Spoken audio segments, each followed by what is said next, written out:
Welcome back to our hard floor series on scrub and recoat or screen and recoat. Today we're going to be discussing number 4, and that is LVT or LVP, as you notice right here. LVT stands for luxury vinyl tile, and LVP stands for luxury vinyl planks. Notice this is a plank right here. This is the fastest growing floor type in the USA and even in the whole world. As a matter of fact, it's very water resistant, it's pet resistant, and it's somewhat scratch resistant. However, this floor is replacing hardwood floors, tile, and stone at a rapid pace, being it's such a fast-growing floor. On top of it comes in different grades. However, this one right here is basically one that has a nice factory finish and some aluminum oxide. Most of the times, the scrub and recoat or the screen and recoat is basically the same type of cleaning process. So take a look as we move through it right now. I'd also like to mention I went down to the carpet mills and did a complete walkthrough a couple of years ago.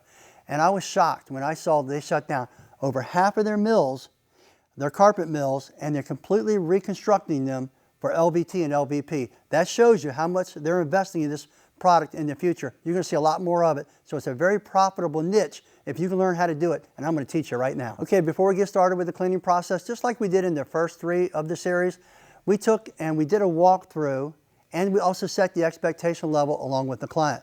Why do we do that? Again, we're worried about little scratches or maybe deep cuts or nicks or any type of damage to the floor. You want to document all those. We use House Call Pro and we just take the pictures, put them right in there. That way we can show the client, because clients become hyper aware sometimes afterwards. So set the expectation level ahead of time so she can maybe understand that not all the scratches are going to come out, or she's adding a new wear coat to it. She's doing a lot of different things, but it's up to you as the professional to recommend what is best for the client and then let her make a decision based on the education that you give her.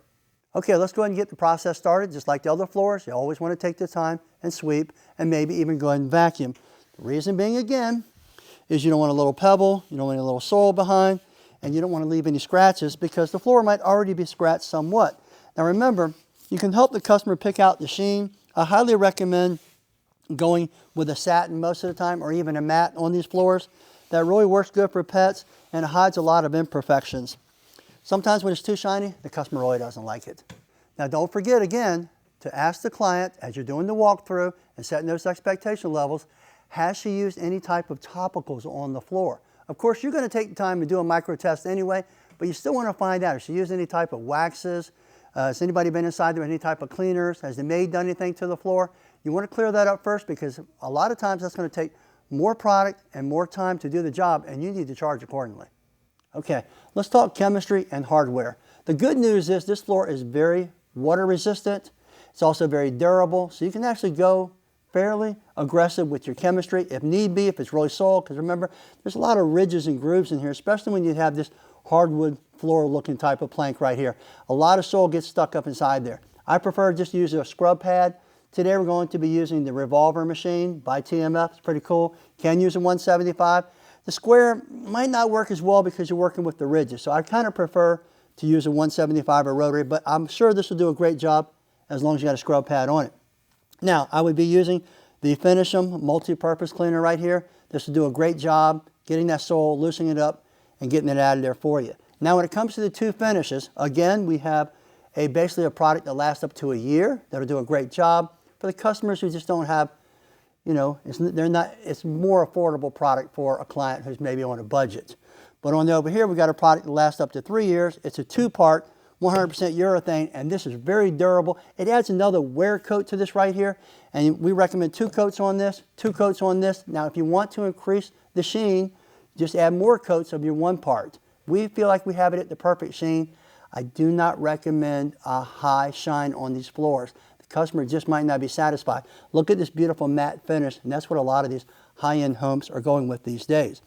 Over here, we basically have this available in matte, satin, semi-gloss. I do not recommend the gloss at all. As a matter of fact, over 90% of the clients pick a satin finish. Okay, just like the other 3 floors we did in this series, you want to clean it, you want to dull it, and you want to dry it. Okay, so we're going to take the time now and apply our cleaner. We're going to turn on an electric sprayer. Remember, this floor here can handle more moisture, but don't give it any more than it actually needs, determining on how dirty the floor is. Also, of course, make sure you check for those topicals so it don't come back and bite you.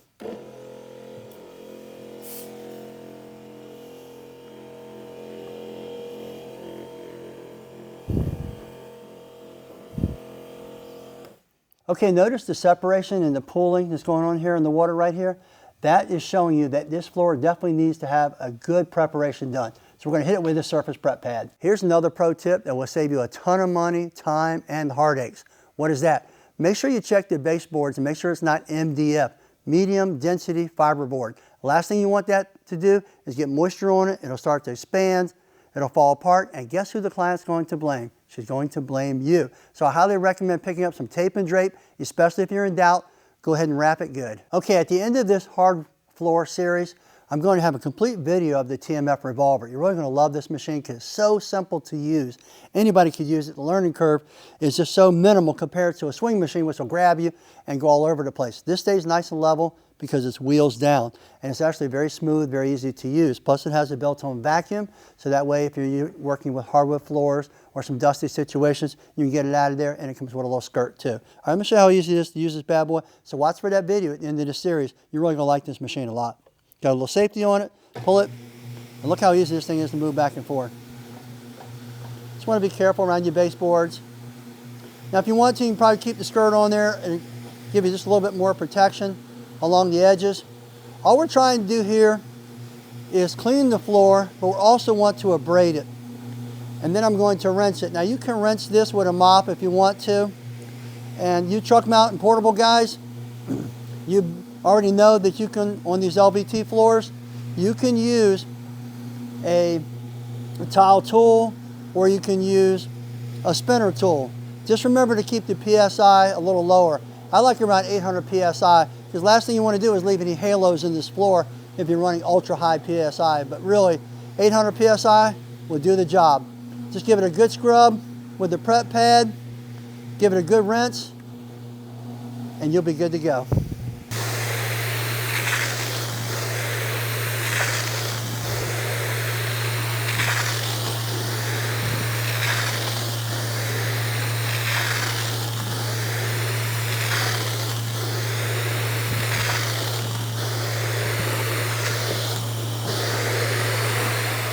Now I'm just distracted.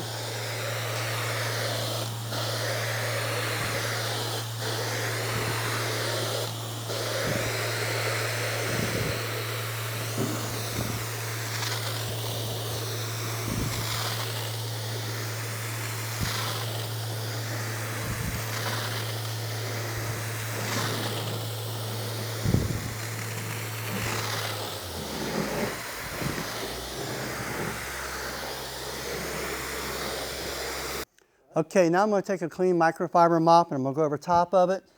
And after that, I'm going to take and go over it twice with 2 microfiber dry towels. I really want to make sure, of course, there's no debris, no soil, nothing on this floor whatsoever. That way it'll accept everything. I want the floor completely dry. It's abraded nicely. And what's cool about the truck mount, notice how only working 800 PSI, there's no halos. And it gets down between all those little grooves, those little valleys, especially on the simulated hardwood floor type. Okay, to really speeden up the dry times, there's nothing wrong with using an air mover on this type of floor here. Like I said, it's very durable, but you want it completely dry. You want to get all that moisture out of those little grooves and valleys on the floor. All right, now I'm going to take the time and do one final dusting with a clean and dry microfiber mop. I also want to watch out for seepages around the baseboards. Make sure it's really dry and there's no dust. As I've said in my previous videos, if there's anything left behind, linen hair pieces, or anything like that, it's going to be inside of the coating. All right, so I want to make sure there's nothing inside these little grooves either. Really, this is looking perfect. It's definitely ready to coat. So what time is it? Finish some time. Okay, for simplicity and the fact that the 2-part has a pot life of only about 12 hours, I'm going to go ahead and use the 1-part here. Remember, the 1-part is good up to a year, and the 2-part up to 3 years. I'm going to start in the middle of the room again. Of course, I'm just doing it backwards for video purposes. Put a good amount down, a little bit of a zigzag pattern. And then I'm going to take my flat mop, microfiber mop, and I'll go ahead and work this bad boy in. Okay, with this type of floor, since it has those ridges and stuff in it, you want to make sure you get it inside of there. So you can kind of go with the grain and go a little bit against it also, okay? Just working it, maybe grab a little bit more if it gets dry, and work your way down. Maybe turn it sideways if you want to. Get along those edges. Just want to get a nice little even coat for that first coat. And I highly recommend doing 2 coats, but remember with this product right here, with each coat you add, it adds a little bit more sheen. But our general experience has been the customers on these type of floors don't like a lot of sheen. That's why we feel like we have it just perfect the way it is for 2 coats.